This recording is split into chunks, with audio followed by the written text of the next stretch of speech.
Hello everyone, मैं doctor प्रगति गुप्ता और आज इस वीडियो में हम बात करने वाले हैं हमारे कुछ पेशेंट्स के कमेंट्स के बारे में। क्योंकि बहुत से लोग कमेंट करते हैं हमें पानी कितना पीना है या कब पीना है, कितनी मात्रा में लेना चाहिए। अक्सर एक किडनी फेलियर के पेशेंट के माइंड में ये सवाल ज़रूर होता है, क्योंकि या तो डर के मारे पेशेंट पानी पीना एकदम रोक देता है या ओवर हाइड्रेशन कर रहा होता है। तो दोनों ही कंडीशंस खराब है किडनी के लिए, वो जानना समझना बहुत ज़रूरी है। तो इस वीडियो में हम यही सब डिस्कस करने वाले हैं। सबसे पहले ये समझना जानना ज़रूरी है कि हमारी बॉडी के लिए और आपकी किडनी के लिए ऑप्टिमम हाइड्रेशन बहुत इंपॉर्टेंट है। वो ऑप्टिमम हाइड्रेशन कितनी होनी चाहिए वो डिपेंड करता है बहुत सारे क्राइटेरिया पे। सबसे पहला ये है कि अगर आप डायलिसिस पे हैं या नहीं, आपकी बॉडी में स्वेलिंग तो नहीं है, कोई हार्ट कंडीशन तो नहीं है, या फिर आपका जो वाटर इनटेक है उसके कारण से कोई बार बार स्वेलिंग बनती चली जा रही है। ऐसी अगर कंडीशन जनरेट हो रही है या हमारी कोई एक्टिविटी ऐसी है या वेदर कंडीशन कैसी है, इन सारे पैरामीटर्स पर डिपेंड करता है कि बॉडी को हाइड्रेटेड कैसे रखना है। तो एक सिंपल सा फॉर्मूला है, आपको जितना यूरिन आ रहा है पर डे उसमें प्लस 500 ml हम ऐड ऑन कर देते हैं, तो उतना टोटल वाटर इनटेक बॉडी को चाहिए होता है। बट अब हम कैसे जान पाएँ, क्योंकि हर रोज़ तो हम मेजर नहीं कर रहे होते कि आपको कितना पेशाब आ रहा है, कितना यूरिनेशन हो पा रहा है। तो हमें क्या ध्यान रखना है, जब भी आपके होंठ सूख रहे हैं, गला सूख रहा है, आपको प्यास लग रही है, आपने छोटी छोटी सर्विंग दिन भर में अच्छे से पानी पीना है।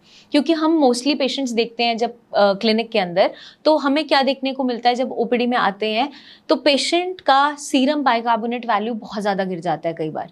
अब वहाँ पे क्या देखने को मिलता है कि पेशेंट डिहाइड्रेटेड हो रहा होता है, पेशेंट अच्छे से पानी नहीं पी रहा होता है। उनसे जब हम पूछते हैं तो बोलते हैं मैम हम जहाँ पे डायलिसिस के लिए जाते हैं वहाँ पे उन्होंने कम बोल रखा है, या जो डायलिसिस पे पेशेंट्स नहीं होते हैं वो बोलते हैं मैम सूजन आ जाएगी, हम डर के मारे नहीं पी पा रहे हैं। तो ऐसा आपको बिल्कुल भी नहीं करना है। प्यास के हिसाब से छोटी छोटी सर्विंग दिन भर में अच्छे से पीनी है। अगर आपकी बॉडी में स्वेलिंग प्रेजेंट है, बहुत प्रोफ्यूज स्वेलिंग है, तो वहाँ पे डॉक्टर्स रिस्ट्रिक्ट करते हैं पानी आपका 1 लीटर के अंदर अंदर तक, वहाँ रिस्ट्रिक्ट करना इंपॉर्टेंट हो जाता है। क्योंकि वहाँ पे अगर आपका स्वेलिंग बॉडी में ज़्यादा है और हम पानी की मात्रा ज़्यादा ले रहे हैं तो फ्लूइड ओवरलोडिंग होने की वजह से आपको डिस्कम्फर्ट बन सकता है। लेकिन अगर आपकी बॉडी में कोई भी सूजन नहीं है, बिल्कुल कंडीशन नॉर्मल है, तो sip by sip throughout the day आप पी सकते हो। आपने एक साथ खूब सारी सर्विंग नहीं लेनी है, छोटी छोटी सर्विंग, मतलब कि 50 to 100 ml ऑफ वाटर आप दिन भर में थोड़ा थोड़ा करके अच्छे से पी सकते हैं। अब हमें जो फ्लूइड का इंटेक करना है अदर देन वाटर, जो आपकी दाल बन रही है, जो आपकी सब्जी बन रही है, कोई और आप फ्लूइड ले रहे हो, उस सबको मिला के हमें लिमिट के अंदर लेना होता है। तो इनिशियली हम क्या बोलते हैं पेशेंट को कि 1.5 से 2 लीटर के अंदर अंदर आप पी सकते हो, depending from person to person. तो मैंने आपको जो क्राइटेरिया बताया कि ये क्राइटेरिया हमें ध्यान में रखने हैं, जैसे कि आप डायलिसिस पे तो नहीं है, स्वेलिंग बहुत ज़्यादा तो नहीं है, वेदर कंडीशन कैसी है, आपका वर्क प्रोफाइल कैसा है, उन सारी चीज़ों को आपको ध्यान में रखना होता है।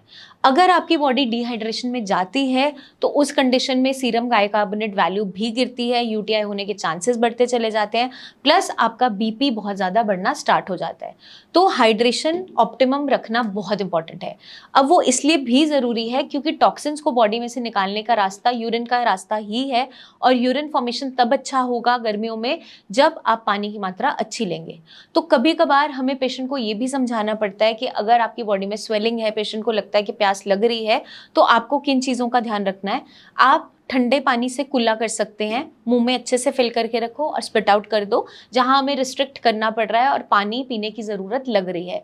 या आप छोटा आइस क्यूब ले सकते हैं, माउथ में थोड़ी देर रख के उसको धीरे धीरे जब पानी गले में जाता है तो हाइड्रेटेड आपको फील होता है। या कॉटन स्वैब को बिल्कुल गीला करते हुए ठंडे पानी में आप लिप्स पे अप्लाई कर सकते हो। तो ये तरीका तब एप्लीकेबल होता है जहाँ पर सूजन बहुत ज़्यादा है और हमें पानी बहुत ज़्यादा रिस्ट्रिक्ट करना पड़ता है। अदर देन दैट आपकी बॉडी वेट अगर इंक्रीज नहीं हो रहा है, सूजन नहीं आ रही है और आप डायलिसिस पे भी हैं, तो भी आपको पानी रिस्ट्रिक्ट करने की ज़रूरत नहीं होती है। तो ये सारी प्रिकॉशंस हमें रखनी है। अगर हम ये सारी चीज़ें फॉलो करते हैं तो बॉडी को अच्छे से हाइड्रेटेड रखते हैं, तो हमारी किडनी की परफॉर्मेंस भी बेटर हो सकती है। क्योंकि पानी जो हमारी किडनीज के लिए ज़रूरी भी है, अगर ओवर हाइड्रेशन करेंगे तो नुकसान भी दे सकता है। तो दोनों ही कंडीशंस को हमें ध्यान से रखना है। मैं उम्मीद करती हूँ ये वीडियो आपको मदद करेगी जानने में, समझने में कि आपको पानी कितना पीना है, कब पीना है, कैसे पीना है। कोई भी सवाल जुड़े हों कमेंट करके ज़रूर पूछिए, कोई भी गलती बिल्कुल मत कीजिए और अगर आप कोई रिपोर्ट शेयर करना चाहें तो नीचे दिए हुए नंबर्स पर हमारी टीम ऑफ डॉक्टर से आप बात भी कर सकते हैं और उसी नंबर पे आप व्हाट्सएप भी कर सकते हैं। जल्दी हम आपसे फिर मिलेंगे, तब तक के लिए stay hydrated and take care.